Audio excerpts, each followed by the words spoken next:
Marcus Hale was 38 years old when he buried an empty casket. For 11 years, he had been a structural engineer in Charleston, South Carolina, the kind of man who checked load-bearing calculations twice and never once asked anyone to notice. He drove a 2013 Toyota Tacoma with a dent in the rear quarter panel from a parking lot he could not remember. He wore the same 3 flannels on rotation. He had never bought himself a watch more expensive than $40, and the one Diane had given him on their 5th anniversary, a simple silver thing with a cracked face he had dropped on a job site in 2018, he still wore anyway, because replacing it seemed like the kind of vanity he could not quite justify. For 9 years he had loved her completely and without performance, the way men like him love, quietly, daily, in the form of work and presence and not needing to say it more than once. She died on a Tuesday in October, on a Royal Caribbean cruise between the Bahamas and the coast of Florida. A rogue wave, the Coast Guard said. The kind of thing that happens once in a decade. A body never recovered. A certificate of presumed death issued 7 weeks later. Marcus had stood in a black suit on a Thursday morning in the parking lot of Magnolia Baptist Church and looked at a casket that held only a photograph and a candle, and the specific kind of grief that has no floor. He had spent 8 years learning to live inside that grief. He had never once thought to question it. Until the morning of March the 9th, on a sidewalk in Savannah, Georgia, when he watched his dead wife take the arm of a man in a linen suit and laugh at something the man said in a way Marcus had not heard her laugh in years. Easy, unguarded, like a woman who had set something heavy down a long time ago and was no longer thinking about it. She had no idea the man watching her from across the street had spent 8 years mourning her. She had no idea he had kept the cracked watch. She had no idea what Marcus Hale was about to do with the photograph he had just taken on his phone. What she didn't know was that Marcus had collected $400,000 on a life insurance policy taken out in her name, and that every federal prosecutor in the Southern District of Georgia was about to learn exactly the same thing she did not. Before we jump into the story, comment where in the world you are watching from and subscribe, because tomorrow's story is one you need to hear. The alarm went off at 5:12 a.m. on the morning that changed everything, but that morning belongs much later in this story. What matters first is the morning 9 years before it, a Thursday in late September. The kind of morning Charleston does in autumn when the heat is finally off and the air carries salt and something like permission.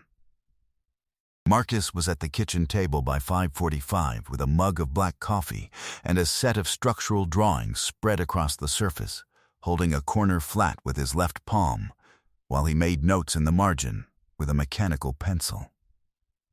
He had 3 active projects, a mixed-use development downtown that the developer kept changing his mind about, a pedestrian bridge in North Charleston that the city had been planning for 11 years and was finally building, and a private residence in Mount Pleasant, a second home for a family from Atlanta who wanted cantilevered decks over a tidal marsh and had a budget that made it possible. He loved the bridge most. It was the kind of work that outlasted the man who drew it. Diane came downstairs at 6:20 in a silk robe she had bought herself 6 months ago, the kind of purchase that had surprised him slightly, not because he thought she shouldn't have it, but because it was not the kind of thing Diane used to want. She had changed in small ways over the preceding 2 years, a new gym membership she used religiously, a new group of friends from the gym, women with husbands in finance and medicine who had a kind of easy, unhurried confidence Marcus associated with people who had never worried too much about money. She poured herself a coffee without looking at his drawings and stood at the window for a moment looking out at the backyard where the azaleas needed trimming. "I need to talk to you about the cruise," she said. He looked up. She had been proposing this cruise for 3 months, a 10-day Caribbean itinerary, Royal Caribbean. The kind of trip that cost what he made in 6 weeks. He had said they could look at the spring. She had booked it for October. "Okay," he said. "I need to go with Renee. She's going through a lot and she needs the company." She did not look away from the window when she said it. "I know we talked about going together, but I think this is what I need to do." Marcus put down his pencil. "Okay," he said again. It was the kind of okay that asked no questions, and she heard it as such. He went to work at 7:15. The drive to the job site took 20 minutes on a good morning, and this was a good morning. He drank the last of the thermos coffee in the parking lot and went inside. He found an anchor bolt misalignment on the North Pier drawings that 2 of the junior engineers had missed. He marked it with orange chalk, left a note on the foreman's clipboard, and did not mention it again. He did not know, on that morning in late September, that the cruise would not be with Renee. He did not know that the man who would eventually be standing next to Diane on a sidewalk in Savannah had been in communication with her for 14 months by then. He did not know she had spent those months building a parallel life with the careful, methodical patience of someone who had already decided on the destination and was only working out the logistics of departure. He did not know any of this. He went inside, unrolled his drawings, drank his cold coffee, and looked at the bridge. That was who Marcus Hale was. A man who looked at the bridge. Diane had met him 12 years earlier at a fundraiser for the South Carolina chapter of the American Institute of Architects. She was there with a colleague. Marcus was there because his firm had made a significant donation, and his supervisor had suggested he attend. She had walked up to the rendering of the pedestrian bridge he had designed as a concept study, the one his firm had framed and hung near the bar as a conversation piece, and she had said, "Who drew this? Not who designed this, who drew this?" He had noticed the distinction. He told her he had. She looked at him for a moment and said, "You should do more of these," and walked away, and he had spent the rest of the evening trying to find her again. They were married 14 months later in a garden ceremony in her mother's backyard. He had been happy. He believed she had been happy too. In the years between the wedding and the cruise, they had built what looked from any angle like a life. A house in West Ashley with a large kitchen she cooked in on Sundays. A dog named Beaufort, who died of old age in 2017. 2 attempts at children that ended quietly in the first trimester and were not discussed afterward in any depth because neither of them had words for that specific shape of grief. And a pattern of evenings that involved dinner and reading and the kind of comfortable silence that passes between 2 people who have stopped needing to fill it. He had believed in all of it. He had never thought to look for the seams. The small signals had been there, though he had not known how to read them at the time. A second phone she mentioned once and did not mention again. She said it was for work, and he had believed her because she had given him no reason not to, and because he was not, by nature, a man who looked for reasons to distrust. A weekend trip to Atlanta with the gym friends that she described in less detail than her usual trips. A new perfume that she wore only when she went out without him. The way she had begun, gradually and without announcement, to move certain conversations away from the future. When they had talked about eventually renovating the master bedroom, or eventually buying a place on the water, she had developed the habit of redirecting towards something in the present, something smaller, something closer. He had noticed this the way you notice a draft in a room, without bothering to find the window. It was simply there. It was nothing. The gym friends had husbands who made more money than Marcus. He was aware of this in the way you are aware of facts that do not require action, simply as information. One of the husbands ran a private equity fund. One was a cardiologist with a practice on the peninsula. One owned commercial real estate along the Carolina coast. When they all had dinner together 4 times in the last year of the marriage, Marcus had sat at those tables and talked about the bridge project and load calculations, and the way the tidal marsh behaved during a king tide, and he had noticed the way Diane had watched him in those moments, not with embarrassment, exactly, but with the expression of a woman who is measuring a gap and has already begun to calculate what crossing it would cost. He had not understood then what she was measuring.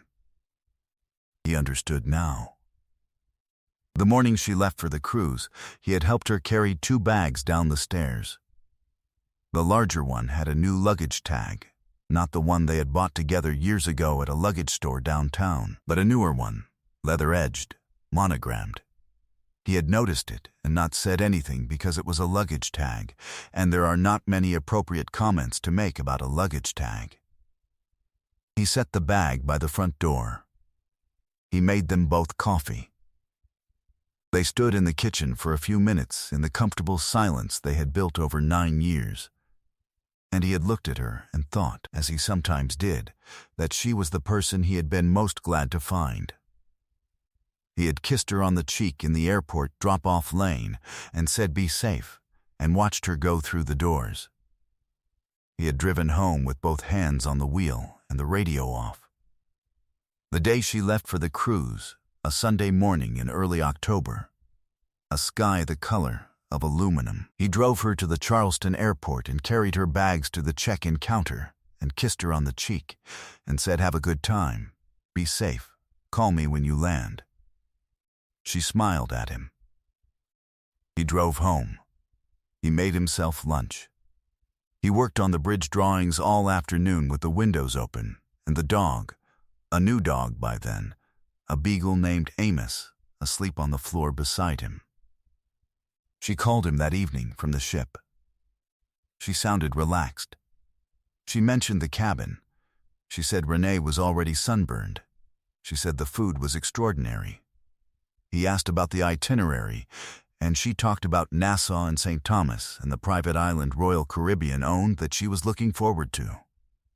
He told her about a complication on the bridge project, a foundation depth issue near the east bank that the geotechnical team had flagged that afternoon. She said, "I'm glad you caught it before they poured." He said good night. She said good night. He did not hear her voice again for 8 years. The call came on a Wednesday. He was at the office. His phone rang with a number he did not recognize, and he almost let it go to voicemail. He was mid-conversation with a contractor about the East Bank problem, and he had learned long ago not to answer unknown numbers in the middle of a work call. Almost, he excused himself and picked up. A representative from Royal Caribbean. A tone of voice he recognized immediately as the voice of someone trained to deliver terrible things. An incident during the overnight sail between Nassau and Port Canaveral. A passenger reported missing from the Deck 11 cabin at approximately 2:30 a.m. An extensive search of the vessel and the surrounding water had yielded no evidence of the passenger. The Coast Guard had been notified, and a maritime search was underway. The passenger's name was Diane Elaine Hale. Marcus sat down on the floor of the hallway outside his office. He does not remember sitting down. He does not remember the next 20 minutes. His colleague found him there and got him a glass of water and called his brother in Colombia. And that was the beginning of the worst year of his life, which was in many ways simply the introduction to the second worst year and the third worst year, and all the years after that in which he got up and went to work and finished the bridge and took on new projects and drove the same Tacoma and wore the same flannels, and kept the cracked watch on his wrist, and tried, with moderate success, to become a version of himself that could function without her. He had never been suspicious. In the years after her death, he had spoken with the Royal Caribbean representatives, with the Coast Guard, with the Marine investigator who closed the file without explanation. Rogue wave or accident, or something darker that no one could prove. The case was not closed so much as abandoned. He had stood at the edge of every conclusion and could not make himself step past any of them. He kept her things in the guest room for 2 years. He gave most of them to her mother at year 3. He kept 3 items: a photograph from the garden wedding, the silk robe, and a letter she had written him on their 2nd anniversary that he had read so many times he had stopped needing to open it. He was not a man who performed grief. He simply carried it, the way he carried everything, without announcing it. He had relocated to Savannah in the 4th year. A new firm, a new city, new projects.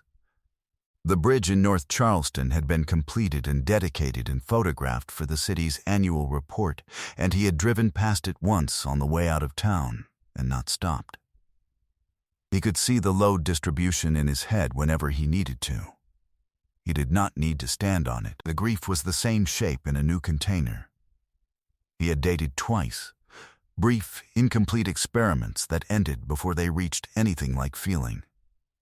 He did not try again after the second one. He was not unhappy.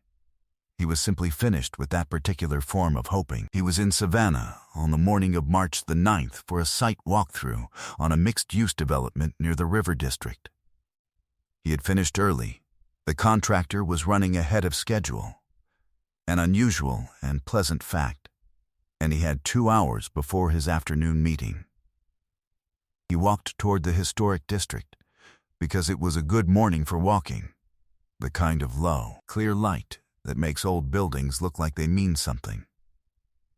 He stopped at a bakery for a second coffee. He crossed a street. He stopped. His hands went still around the paper cup. She was 40 feet away. She was standing on the sidewalk outside a restaurant that was not yet open, reading the menu in the window the way people do when they are deciding where to have lunch. And the man beside her had his hand on the small of her back in the particular way of a man who has placed his hand there 1,000 times. She had cut her hair. It was shorter now, more deliberate. She was wearing a dress that was nothing like the clothes he remembered. She looked expensive in a way she had not used to look. She looked rested. She looked alive. She turned and said something to the man and laughed. Marcus stood on that sidewalk for what he later estimated at 12 seconds, though it felt geological. His vision did not blur. His breathing did not change. His hands, wrapped around the paper cup, remained completely still. Inside his chest, something opened up that he could not name and did not try to. He looked at her the way he looked at structural problems, carefully, without assumption, letting the evidence show him what it was. He took out his phone. He photographed her from the sidewalk, 3 photographs, clear enough, her face visible in the second one when she turned slightly to look at something across the street. He did not call her name. He did not cross the street. He watched her, and the man in the linen suit walk toward the corner, the man's hand still at her back, and turn and disappear. Marcus stood there for another 30 seconds. Then he finished his coffee. Then he walked back to his car and sat in the front seat with the engine off and looked at the 3 photographs on his phone for a very long time. Then he called his brother. Dion picked up on the second ring. He was 3 years older than Marcus, worked in insurance in Columbia, had the kind of blunt love that is only possible between men who grew up in the same house. Marcus described what he had just seen in the same flat, factual voice he used for load calculations. Dion was quiet for longer than Marcus expected. "Are you certain?" Dion said. "Yes, Marcus, I need an attorney." A silence. "Then you need more than that. You need someone who handles fraud, and probably insurance fraud, because I'm remembering that life insurance policy." Marcus had not yet gotten that far in his own thinking.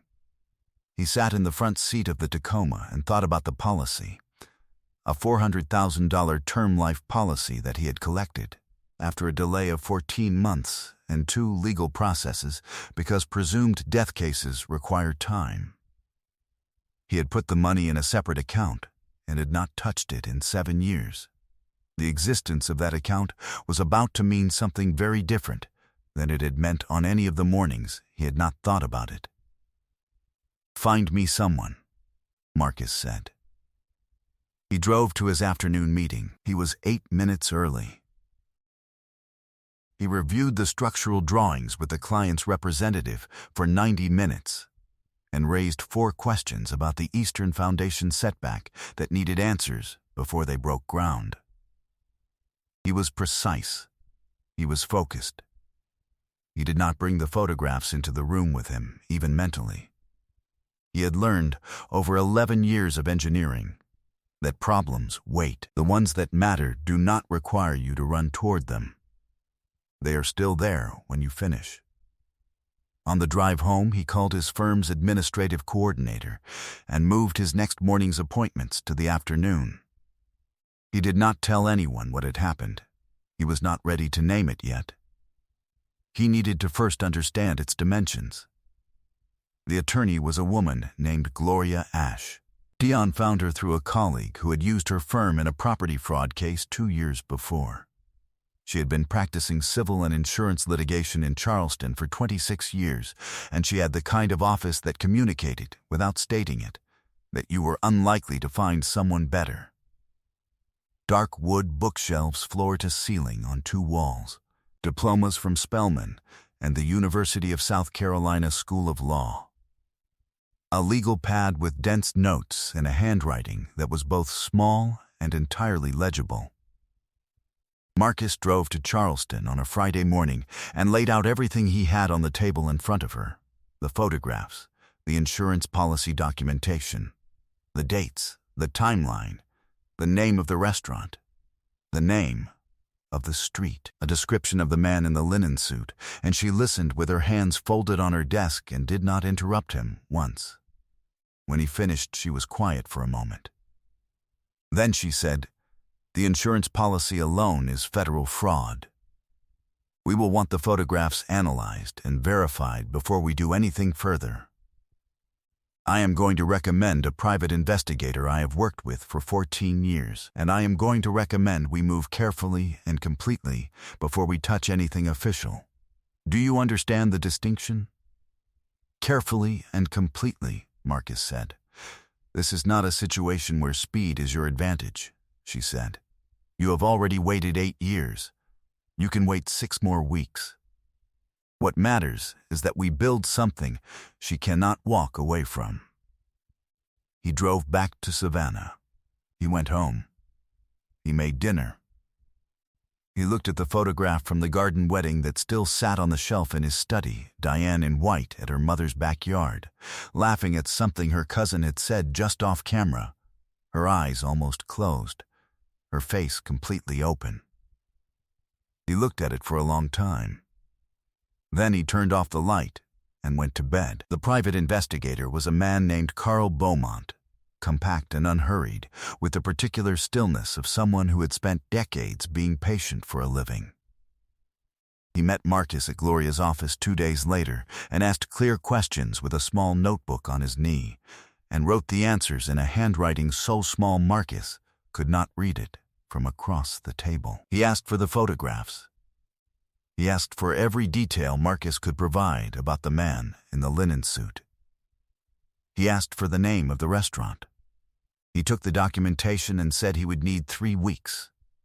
He needed 10 days. Her name was no longer Diane Elaine Hale. It had become, at some point in the past 8 years, Diane Elaine Marsh.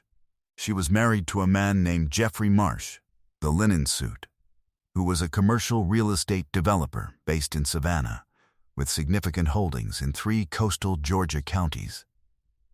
They had been married 6 years. She was listed on 2 of his company registrations as a co-director.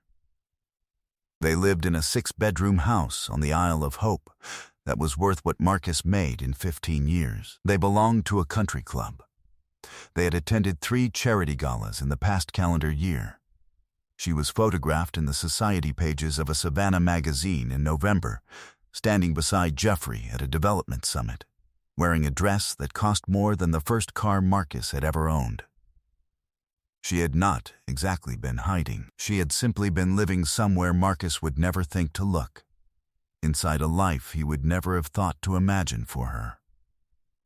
Carl Beaumont set the full report on Gloria's desk and said, "The man she left, if the photographs confirm identity, spent 8 years grieving someone who was building a new life with a wealthier man in a city 90 minutes up the coast." The insurance claim was filed 14 months after her disappearance. The marriage to Marsh took place in the Cayman Islands. I have the documentation. 4 years ago. The name change was legal and clean. She used a prior address in Florida to establish residency for the name change process. He looked at Marcus. "She let you collect a $400,000 life insurance policy on a death she knew wasn't real," Carl said. "Which means she was either counting on you never finding out, or she had decided the distance was enough. Either way." He set down his pen. She miscalculated. Gloria scheduled a consultation with a federal insurance fraud specialist for the following week. She also filed a motion for photographic verification of identity through a forensic imaging analyst she had used in 2 previous cases, a former FBI contractor who now worked independently and who charged accordingly. The analyst's report, returned in 11 days, was 3 pages long and concluded with a single line on the final page. Probability of subject match exceeds 97. 3% based on facial geometry, ear structure, and hairline mapping across all 3 sample images.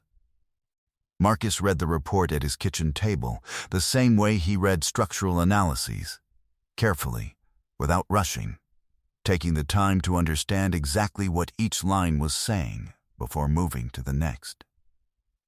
He was looking at the documentation of a living woman. He was looking at the architecture of a disappearance that had been designed, planned, and executed with a patience and precision that reminded him, in a way that did not sit easily in his chest, of the kind of work he admired most. She had not vanished in a moment of impulse. She had thought it through. She had timed it, arranged it, built it piece by piece, and then stood back and let the system confirm what she had constructed. The certificate of presumed death, the Coast Guard report, the closed case, the 14-month delay before the insurance payout, which he now understood had been designed to put distance between the disappearance and the claim. She had measured twice. She had cut once. She had secured to last. He thought about the way she had said who drew this, the night they met. He thought about her mother's backyard. He thought about the 2 pregnancies they had not discussed, and whether the silence had been shared grief or something he had carried alone. He thought about Amos sleeping on the floor beside his drawings. He thought about the 9 years of his life he had given to a marriage, and the 8 years he had given to mourning it, and the 17 years total that sat on one side of the scale. He did not weigh them against anything. He simply looked at them. Then he went to work. The federal referral was made through Gloria's office on a Thursday afternoon in April. Insurance fraud at that dollar level triggered an automatic handoff to federal investigators, and the case was opened within a week of the referral.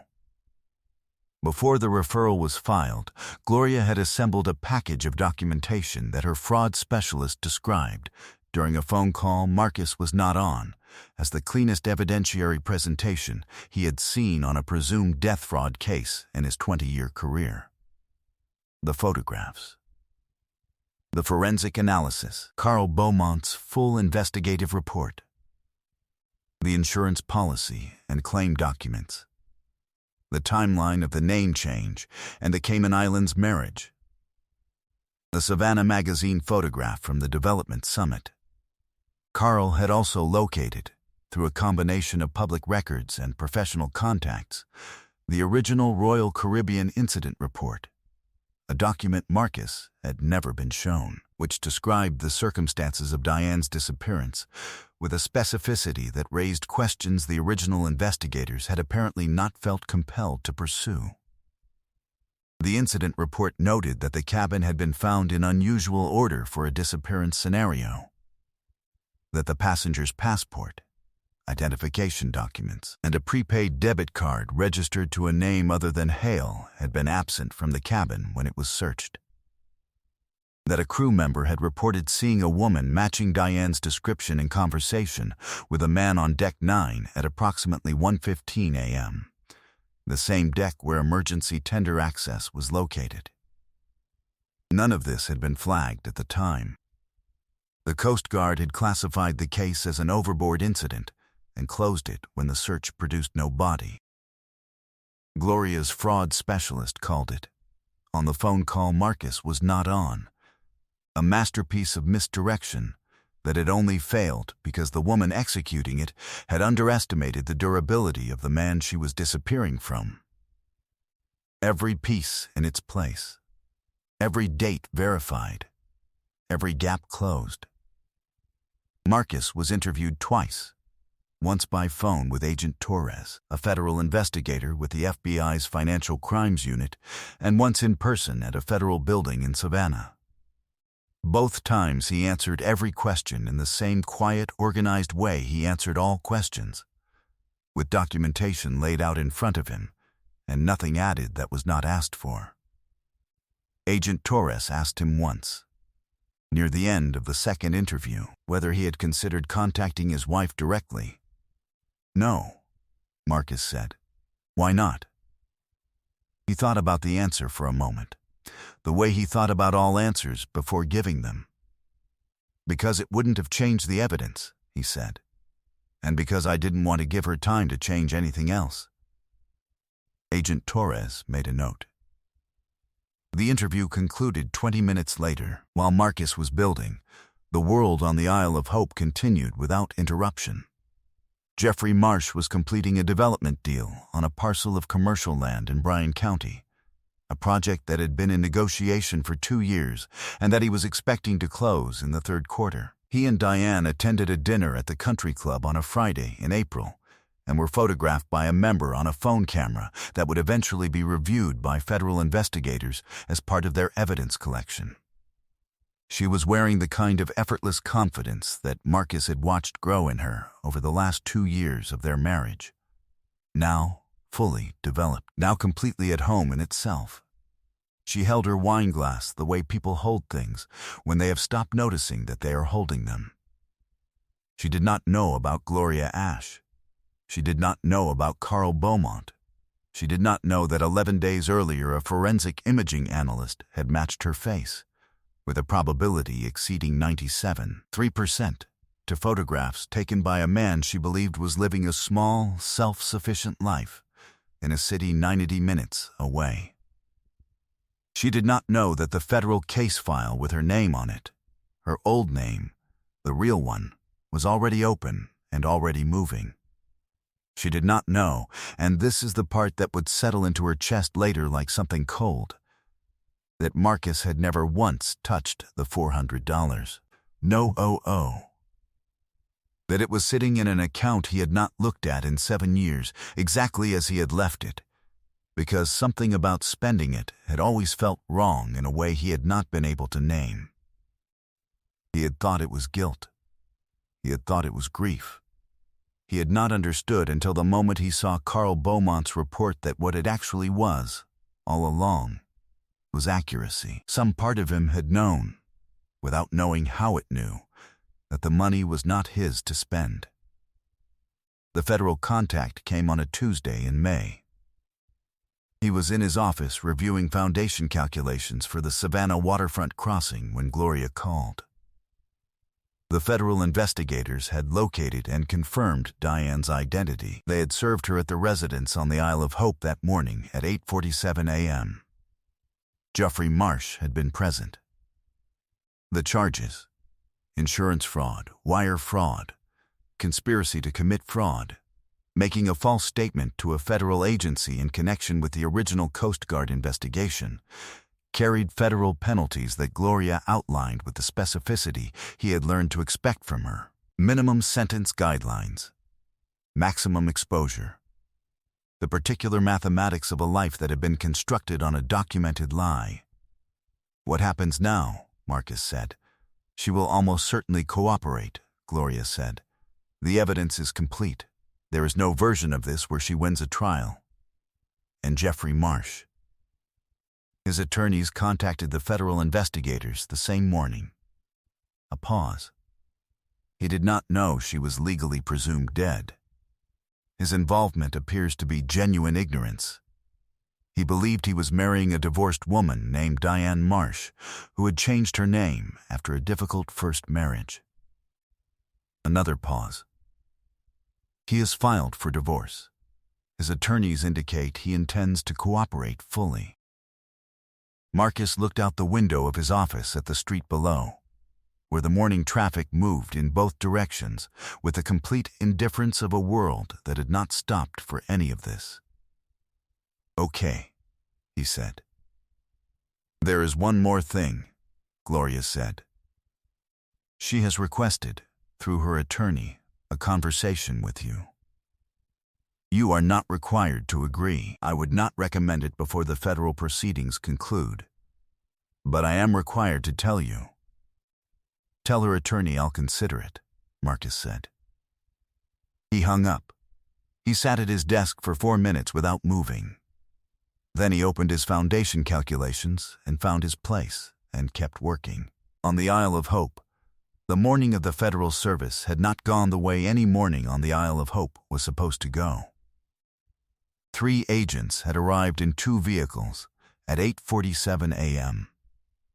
Jeffrey had opened the door in a bathrobe, a man accustomed to mornings that moved at his pace, and had not understood what he was looking at for several seconds. Diane had come down the stairs and seen the credentials and sat down on the bottom step and not stood up again for several minutes.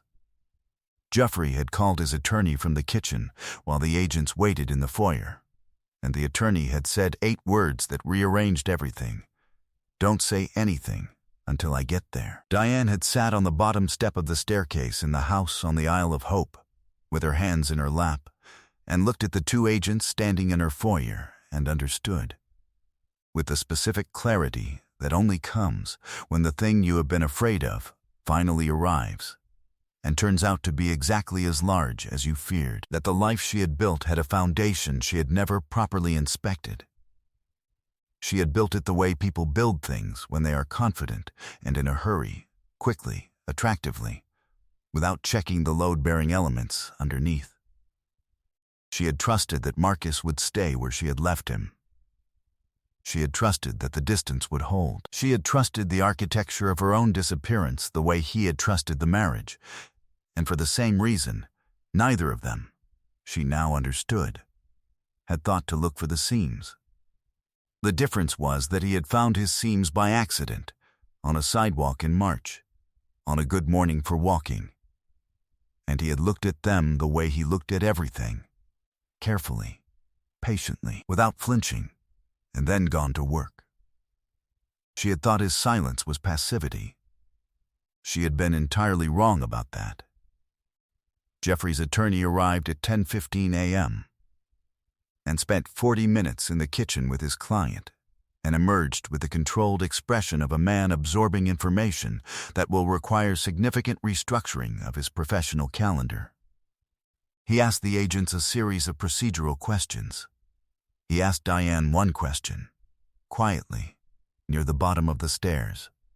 "Is any of what they're saying true?" She looked at him for a moment, and then looked away, which was its own kind of answer, and Jeffrey stood in the doorway of his own kitchen and watched the answer land on his face with the expression of a man who has just discovered that something he trusted completely was not, and had never been, what it appeared.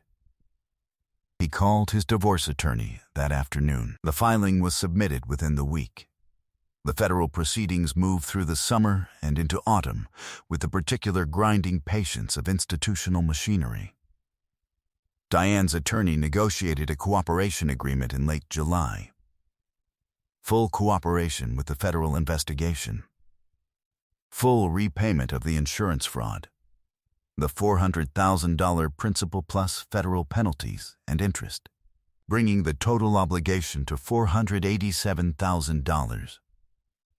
Federal probation. A supervised release program.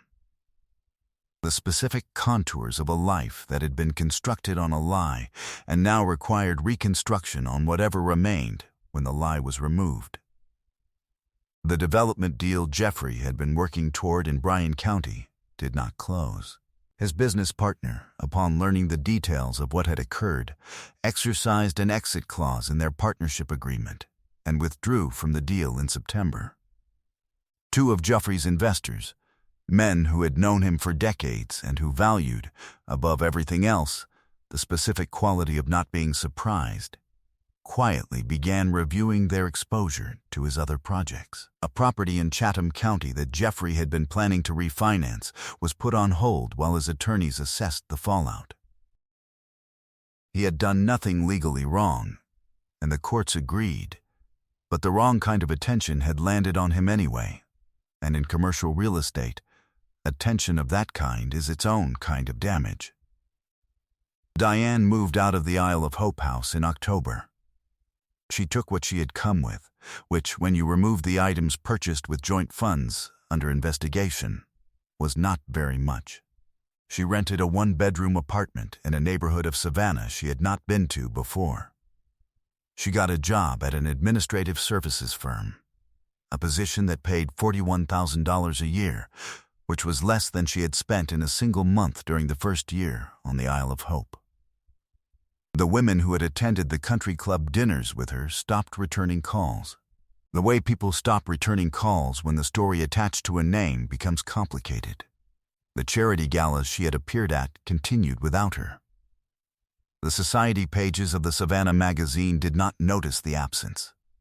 She had never, in any of it, asked Marcus a single question. Not what his work was worth. Not what his projects added up to over 11 years. Not what patience, applied consistently over a decade, compounded into. She had looked at the flannel and the Tacoma and the cracked watch and the black coffee, and she had built a picture. And then she had lived inside the picture for 9 years without once thinking to look behind it. Gloria sent Marcus the final disposition documents by email on a Friday afternoon in October. He printed them, reviewed them at the kitchen table, and filed them in a folder in his desk drawer. He did not celebrate. He did not call Dion until Sunday, their regular time, and he mentioned it the way he might mention a permit approval on a difficult project, briefly, factually, with the understanding that the real work had been the work before the approval, and that what came after was simply continuation. Dion said, "How are you doing?" Actually, Marcus thought about it. "I'm finishing the waterfront crossing drawings," he said. "The foundation pour is scheduled for the 15th. Dion was quiet for a moment. "That's not what I asked, I know," Marcus said. "But it's the honest answer." He did agree, in the end, to the conversation. It took place on a Saturday morning in February, 14 months after the sidewalk in March, at a coffee shop in Charleston that Gloria had suggested, and that both attorneys had approved as neutral ground. Marcus arrived first, ordered a black coffee, and sat at a table near the window. He was wearing the flannel he always wore on Saturdays. He had driven down in the Tacoma with the dent in the rear quarter panel. He had left Savannah at 6:30 a.m., so that he would arrive without rushing. She came in at 9:02. She was thinner than she had been in the sidewalk photographs. The expensive ease he had seen on the street in Savannah was gone. The particular confidence she had been wearing for the last decade, the confidence of a woman who had arranged things to her satisfaction, was gone too. What was left looked like a person who had been required, at 51, to reckon with a version of herself that she had successfully avoided looking at for a very long time. She sat down across from him and did not order anything. They looked at each other for a moment. "I don't know what to say to you," she said. It was not an apology. It was accurate. "Then say what's true," Marcus said. She was quiet for a long time. Long enough that the coffee shop filled a little around them and then quieted again. "I thought you would be fine," she said finally. "I know how that sounds. But you were always so sufficient. So contained.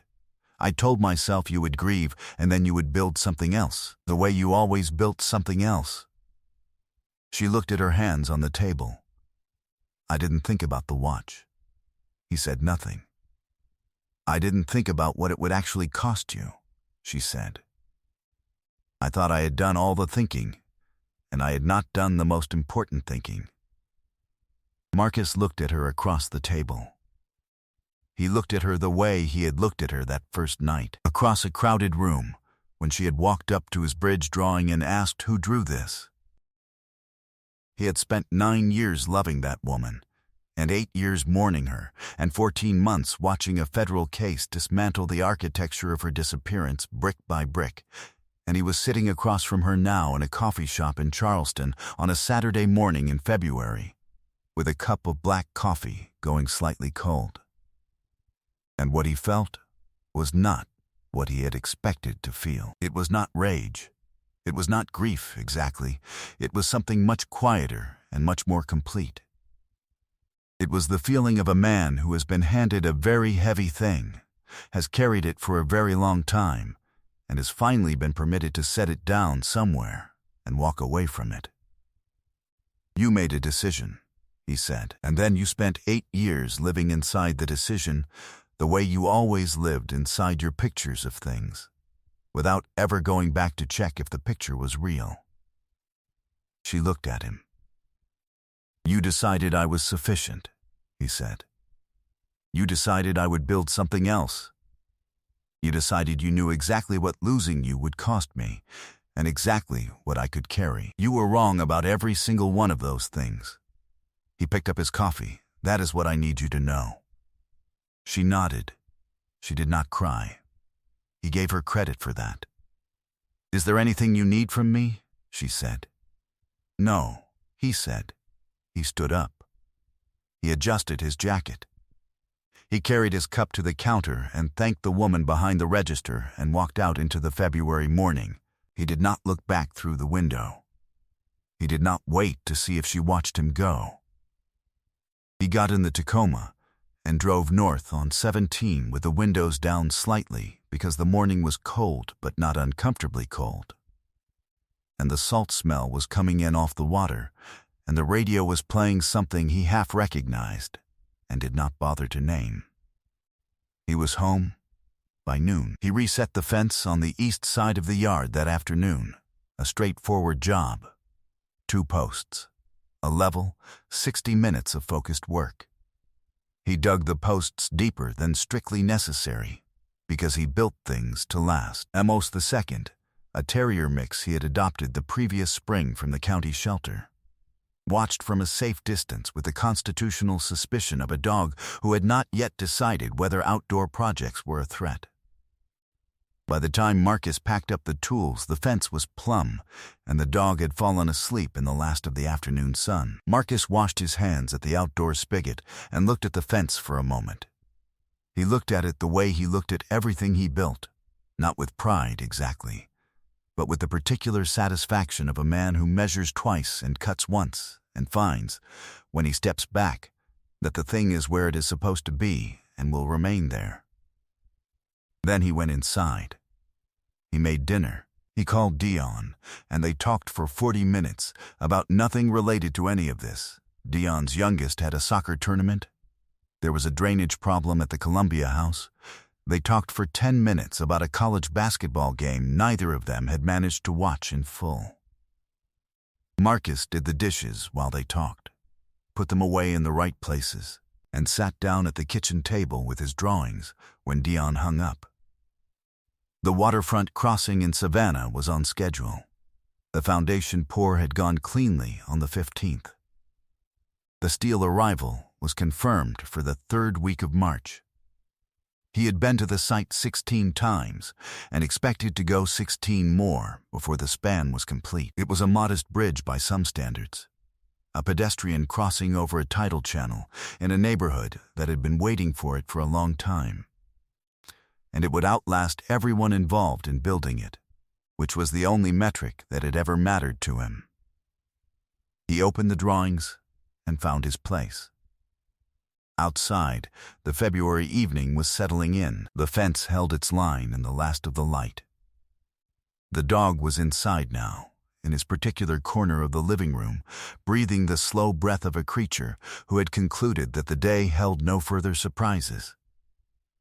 Marcus worked for 2 hours with the lamp on and the window dark behind him, and the drawings laid flat, and the pencil moving in its even, practiced way across the paper, and the world outside the window going about its business without him. He did not look back. There was nothing behind him worth looking at. The work was in front of him, the way it had always been, the way it would always be, patient and specific, and indifferent to whether he hurried, waiting with the same quiet permanence as the bridges he built, which stood in their places long after the men who drew them had stopped looking. He measured twice. He marked his notes in the margin. He was exactly where he belonged. I hope you enjoyed that one. Be sure to like the video and subscribe so you don't miss the next story. I've picked out 2 more for you that I think you'll really like.